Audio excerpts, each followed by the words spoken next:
nakita ko si Kakay Bautista. Ayan na siya, guys. Oh my God. Nagulat talaga ako nung naglalakad ako. Kasi shock yun. Ayun siya. Ay, natabunan siya. Ayun siya. Pero may selfie naman ako sa kanya. Guys, sarado po ang Angel's Pizza. Ang ating next choice, magja-Jollibee na lang kami. Ayaw mo sa Jollibee na lang. Wala na tayong choice because we're hungry. Diba? Girl. Ano sabi ng classmate ko? 8 minutes. Guys, ayan. Market. Dito na dadaan. Ayan, pus. Ito po yung pus. Hanggang ngayon, nandyan pa rin siya. Dito kami dati, nung high school.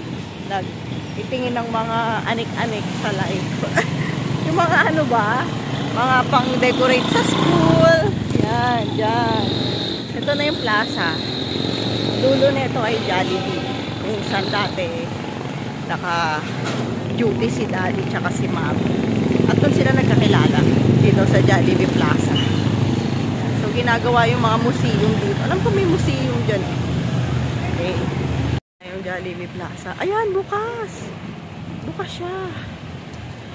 Jollibee ng airport, Jollibee ng lahat Jollibee. Dandan, baka mabuka. Nadulas tayo. Dito na kami sa plaza ng Kalibo. Ayan na yung simbahan. Plaza? Oo. Ito na yung Jollibee Plaza. Dito po nagtagpo ang langdas ni Mami at ni Daddy. 7 AM to 8 PM daw pala dito. Okay, let's order. Dito na nagsasadsad guys. Diyan, sadsad ba? Parada ba? Diyan kami. Book! Wag! Ano, di pantay yung dede ko dito.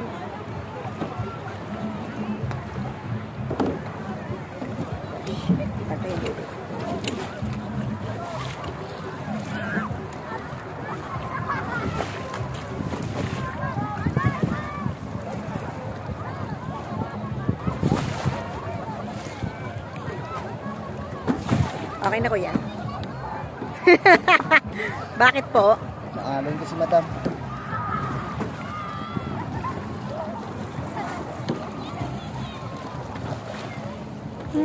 Okay.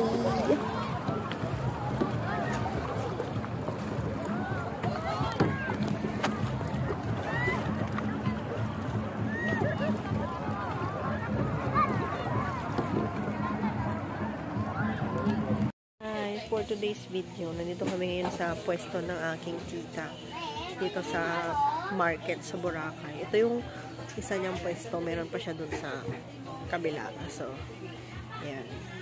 Dati dito din kami, may ano din kami dito, tindahan kila Mami. So, dito din ako nag-i-stay before. Yan, dyan. Titinda ng mga itlog, ganyan. Asa palengke girl. Yan kami. Fresh chicken. B, kapangalan mo pala yun eh. Kapangalan, nakapangalan pala sa kanya yung tindahan. Dito pala sila nagluluto, B. Diyan siya nagluluto, guys. Burger like din yan. Burger like din yan. Burger like din yan. Yung bagong style, Di ba may bago kang style, yung nakabuka ka? Yung nakagano, no? Ay, ilan mo ko adlaw. Oo. Ayan, no? Hindi pwede talaga hindi ako tatayo. Sabi ko, anong oras na kaya? Terenten.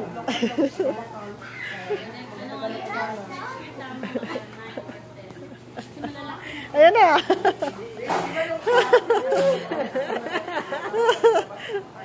Hoy. Ikot muna. Hi, Daniel Turkey Leg.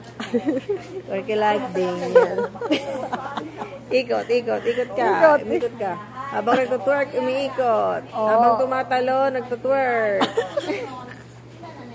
Guys, for the update, dito na ako sa Katiklan. Ayan, hinatid na kami. Royal Air. So, second time ko palang sasakay sa Royal Air. Ang ganda na pala ng airport dito. Ayan, yung mga shuttle.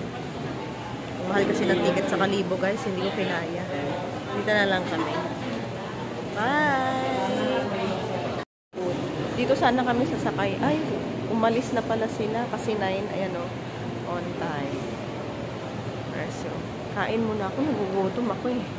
More shops upstairs. Wow! May paakyat na pala. Ay, wow! Paano umakyat dito? Sige, paano yung hagdan? So guys, improved na pala dito eh. Oh. Grabe. Taray naman ng patiklan. Parang kailan lang ah. Parang escalator. Ay, wow. Nice. Kain mo na. Ay, ganito pala dito. Hotdog na lang kakainin. Hotdog with bun. Ay, wow. Manami uniya. Oh, mag-aklanon tayo, guys. Oh, ka-nice man. May second floor, tagali. Wow! Overview. Oh my gosh. So happy. Oh. Ang ganda. So, what masyado pasahero. Ah, tama ba yung Bisaya ko? Ay, yung aklanon ko. May toilets. Galing hay. Yang space malang. Sa inyong lahat, ito ang Roland Philippines Lipad RW108 patungong Maynila. Ladies and gentlemen, good morning once again. This is Roland Philippines Flight RW108 bound for Manila. For safety reasons, please review the safety card in your seat pocket. All of your shared baggage must be stored in the overhead seat or under the seat and handle. Aisles and space around your feet must be clear in case of emergency. Electronic devices such as radios and cellular phones must also be stowed at this time and must not be operated at any time during the